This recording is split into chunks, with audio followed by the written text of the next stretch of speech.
რუსეთის პრეზიდენტმა ვლადიმერ პუტინმა ხუთშაბათს განაცხადა, რომ შესაძლოა მომავალ კვირას შეხვდეს ამერიკის შეერთებული შტატების პრეზიდენტ დონალდ ტრამპს არაბთა გაერთიანებულ საამიროებში ან რომში.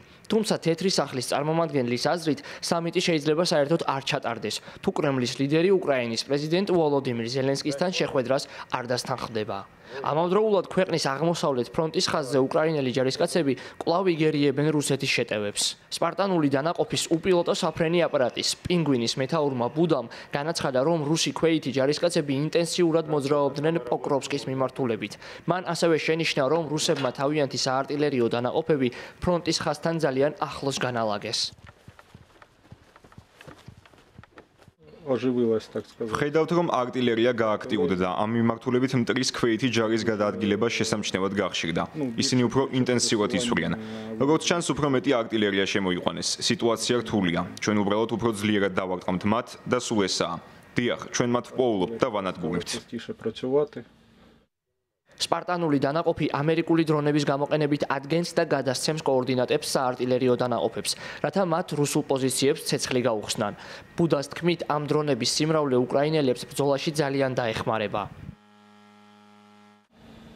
რუსები როგორმე უნდა შევაჩეროთ, მათთან მშვიდობიანი მოლაპარაკება შეუძლებელია. ერთადერთი ვარიანტი მათი დამარცხება. მინდა რომ ისინი დათანხმდნენ და ეს ყველაფერი შეწყდეს, მაგრამ რუსეთი ამას არ გააკეთებს.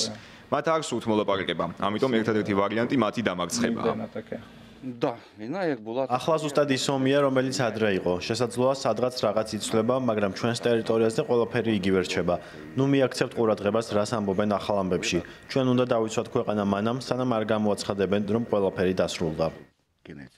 158 საჰაერო საიერიშო დანაყოფმა კოორდინატები ამერიკული M777 ჰაუბიცის გამოყენებით მიიღო და რუსული პოზიციებისკენ ცეცხლი გახსნა.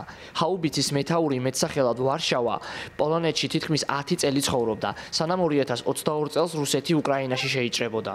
მან ამის შემდგომ სამშობლოში დაბრუნება გადაწყვიტა და ომში ჩაერთო. მინიმალური შედეგი მაინც აქტიური საომარი მოქმედებების შეწყვეტაა. ეს იქნება დიალოგისა და მოლაპარაკებების პირველი ნიშანი. ეს ამჟამად არ ხდება. შესაძლოა ისინი ხვდებიან, რომ ცოტა დრო დარჩათ და ცდილობენ კიდევ უფრო მეტის ხალხში ჩაგდებას, რათა მოლაპარაკებებზე უფრო ძლიერი პოზიციიდან ისაუბრონ. ჩვენ ჩვენს მიწაზე ვართ, გამოსავალი არ გვაქვს. ამიტომ ჩვენს პოზიციაზე ვდგავართ. არავინ მოვა აქ ჩვენს დასაცავად. ასე რომ ბრძოლა ერთადერთი გზაა.